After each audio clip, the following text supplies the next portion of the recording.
world seems like such a divided place, but what if it really isn't? We are connected in so many different ways. We just don't always recognize them. My name is Gary Padgett, and I've seen firsthand how something as simple as a garden can help us to remember all the ways in which we are connected. I'll say it again. The world seems so divided, but what if it really isn't? The 24-hour news cycles and social media are full of negativity and people tearing each other apart. But where are the stories about people working quietly together to rebuild their communities? Even books about permaculture, one of my passions, they contain chapters about how humans should replicate nature or work to preserve it. But where are the sections that show that humans are a part of nature? Why are humans always shown as something separate from each other or from nature? Whether it's as part of the food web or as divinely appointed caretakers, humans are a part of creation. And as part of creation, we are all inherently connected to each other, human and not. Now, don't worry, I'm not going to discuss deep philosophical ideas or mystical secrets to a better life. In fact, I was always told that there are no secrets, just common sense. And don't let the Ph.D. after my name fool you. I'm just a common man who does his best thinking in the garden. Now, I have seen how something as simple as a garden can help us to remember all the ways in which we are connected. And you may be thinking that I'm going to talk about sustainability. But practices that are sustaining are those that want to maintain the status quo, those that keep things as they are right now. And I'm going to talk about the status quo later and its impact on our children and our communities. And it's unacceptable. So rather than talk about practices that are sustaining, those that keep things as they are right now, I'm going to talk about practices that are regenerating. Now, in my roles as a father, an educator, and a coach, I have seen the impact of what seems like a divided world. And it is intergenerational trauma and cyclical poverty. These things have a direct consequence on our children. And they are low self-esteem and a lack of a meaningful connection. The symptoms of low self-esteem and a lack of a meaningful connection are loneliness and anger, depression, drug and alcohol abuse. And if you look at the common reasons for why children, people under 18 years of age, are arrested, you will see that they are arson and theft, burglary, drug and alcohol abuse, crimes that are destructive not only to themselves, but also to their communities. You'll also notice that they correlate directly to those symptoms of a lack of a meaningful connection. I personally have known children that have suffered and died due to these issues. And I bet you probably do too. So I would like to ask everyone to join me in 2 deep breaths. This first deep breath is for all the children that we have lost.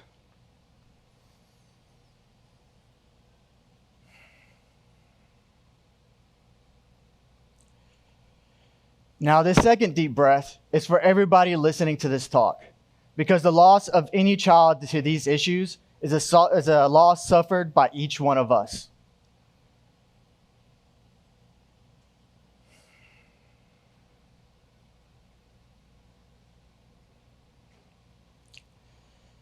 The world seems like such a divided place, but what if it really isn't? Sometimes something as simple as a garden can help us to remember all the ways in which we are connected. But what does that look like in real life? I'd like to tell you about a 4th grade class that I've worked with. This group of 4th graders come from different racial and ethnic backgrounds, different genders, different religions. But we worked together and we built a school garden. This group of 4th graders, they worked together to plant. They worked together to defend it from the insects that were trying to eat it. And then when the time came, they worked together to harvest. The key word in each one of those sentences, together. If the story ended there, it would be a great story about a group of fourth graders that united for a common goal. But it doesn't. The next year, those fourth graders, who are now fifth graders, they came back and they taught the next group of fourth graders about their garden. They passed on their knowledge about their garden to this next generation. That was a true connection, and it was inspiring. The world seems so divided, but something as simple as a garden might be able to help us to remember all the ways in which we are connected. I'd like to tell you about a group of middle schoolers that I worked with. Much like this group of fourth graders, they also came together and they built and designed their own raised bed gardens. They decided not only what they were going to plant, but why they were going to plant it. They didn't do this alone, though. They worked with a group of teachers, math teachers, science teachers, history teachers. They worked with me, a college professor. They worked with my students, college kids who one day want to be a teacher themselves. They worked with local businesses who provided them with materials and advice, and when they harvested their produce, they bought it. They worked with a community of people. Recently, this group of middle schoolers have decided to paint a mural on the wall next to their garden.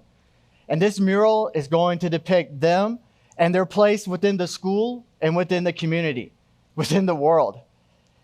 This group of middle schoolers not only have a sense of place, a sense of connection, they're also able to express it. They are truly inspiring. The world seems so divided, but we are connected in so many different ways. We just have trouble recognizing it sometimes. Well, I have trouble recognizing it sometimes. I'd like to give you one more example. Recently, I had a spaghetti dinner at my house. I made the sauce from my friend's tomatoes. I made it with herbs from my wife's garden. Another friend brought over fresh baked bread. Everyone there contributed something to our meal. I was in awe of this collaboration, and I wanted my children to know exactly who had brought what. And when I looked around my table, I noticed that sitting around my table were people from different racial and ethnic groups, different sexual orientations, different religions, and, believe it or not, different political parties. Now, I know this is the part of the story where you expect me to say that we didn't recognize those differences, but you and I would both know that's not true. My kids, they saw those differences, but they also saw the connections. These were the people that had contributed to their meal. These are the people that cared about them. This was their community. Like I said, sometimes something as simple as a garden can help us to remember all the ways in which we are connected. The world seems so divided, but maybe it's not. I think you're starting to believe me. So I'd like to give you 5 ways, 5 things that we can do when we leave here to help people see these differences, or to bring us together.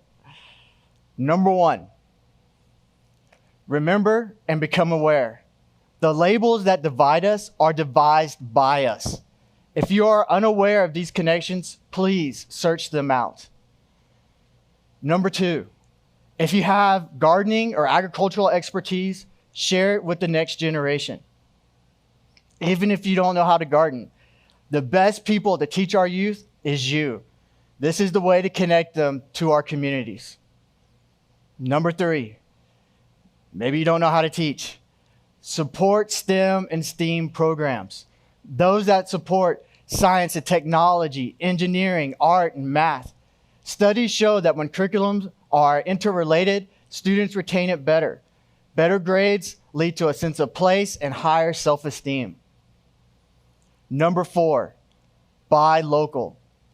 Not only does this support our local growers, you might also be supporting our local STEM and STEAM programs.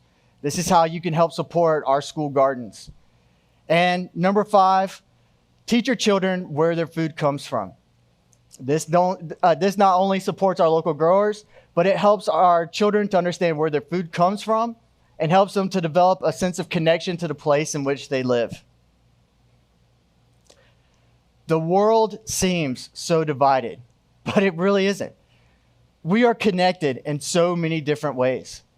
This talk can be our first step in being connected.